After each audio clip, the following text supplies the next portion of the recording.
Hey, Max here. So there's some reporting out there that EA is getting bought for about $50 billion by, private equity and the Saudi sovereign wealth fund. And there's a lot of opinions and things that are going on here. I want to give mine because I've gotten a lot of questions about this from the top down, what it could potentially mean. Is it going to happen? All those things. What is it? What's happening to Mutt and everything. So first of all, let's go through the reporting right now. That $50 billion. That's a lot of moolah for a company that it's been struggling lately, right? Ultimate Team revenues, it feels like maxed out. The reports last year that like FIFA did so poor, they had to go around to the other Ultimate Teams saying, hey, can you pump out more content to make up for the lost revenue because FIFA's trash this year? And they ended up doing that. So EA has struggled lately, right? We've seen their mismanagement. It feels like they're greedier than ever. It's going to be hard for a fund, I guess we'll say, or a private equity to really juice more out of it. But they'll find ways to squeeze the cracks. So overall, it's interesting stuff, right? Reddit took it in a very interesting way. From comments, the comments are so crazy, the post got locked from the people that bought you FIFA, The Sims, and 9/11 now. And there's bonesaw comments and everything. So they're righteously angry, as always, on Reddit, which is kind of normal for things involving this magnitude and two not well-beloved entities emerging.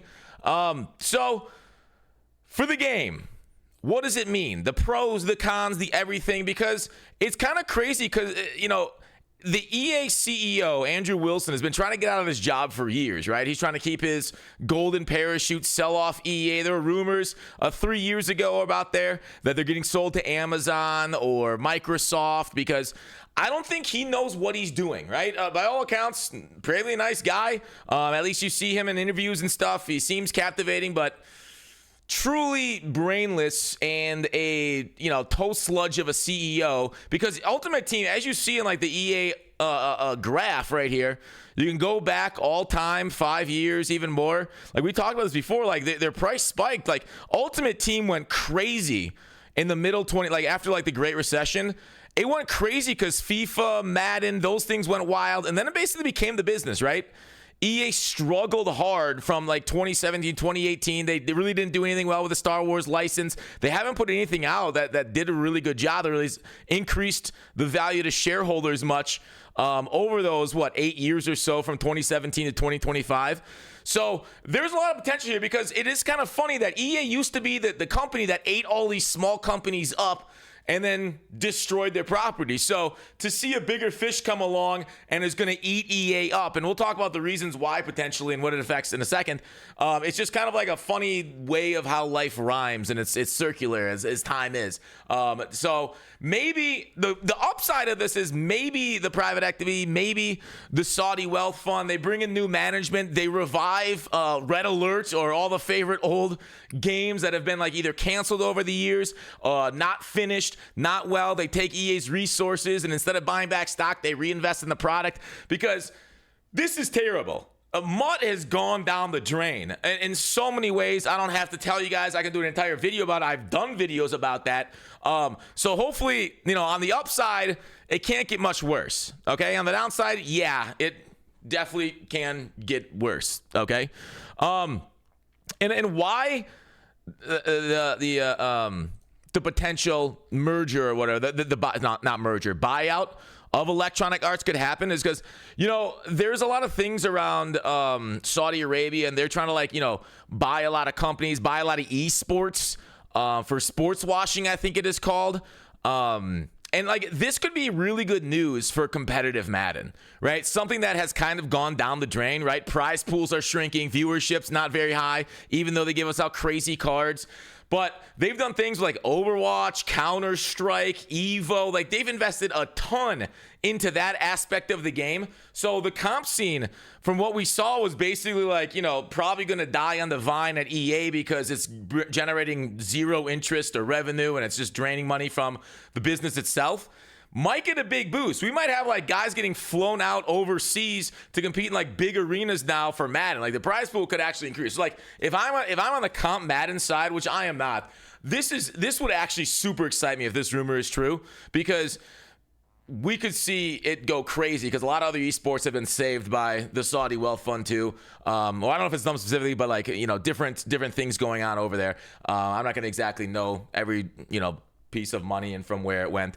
So on the comp side, that's great. For us regular MUT players who have generally funded the comp side, maybe that, I don't know. The thing is, like, it's also going private with private equity. So like for the good side for players is that we hope the sports washing happens and they make the game good to bring in good feelings for like, the country that wants to have people feel good about it.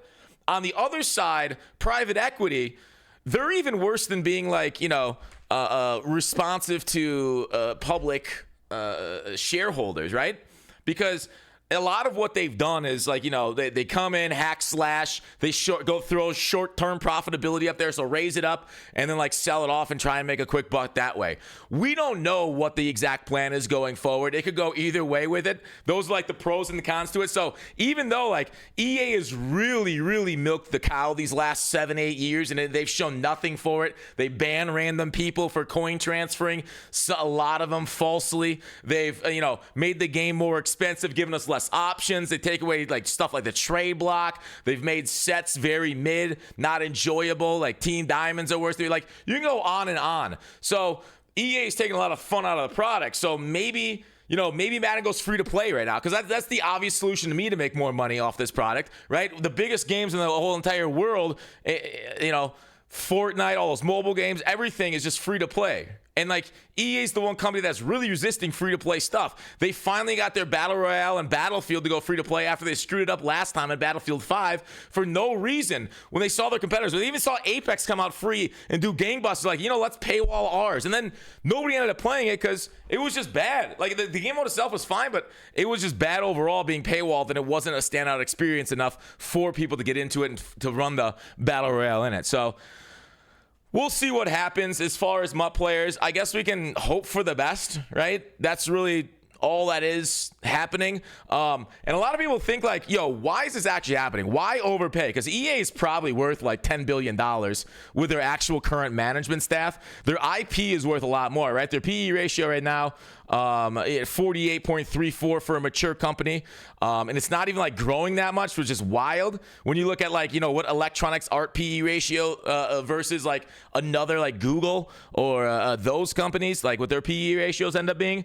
I think isn't Google's the one that's reasonable? I can't remember. Let me look up Google's. It's very interesting that EA is so high. Let's go Alphabet. Your PE ratio is 26. So the fact that EA is valued at a higher PE ratio, better growing opportunity is what the investors are saying, than Google is kind of wild to me because EA has fumbled and bumbled with their AI, with their games, with almost everything over the years. But with new management, it might be better. It might be better. So a lot of people are saying like, they invested in it obviously for maybe the comp scene for FIFA because, soccer is huge and worldwide. And, the investments in like the Gulf, aren't they doing like a flag football thing where they paid Tom Brady like $75 million to come over and play flag football? So they're kind of like investing hardcore in sports and entertainment, diversifying off of potentially like oil and stuff. And, it's always good to diversify your investments for any entity, whether you're an entire country or like, just a human being.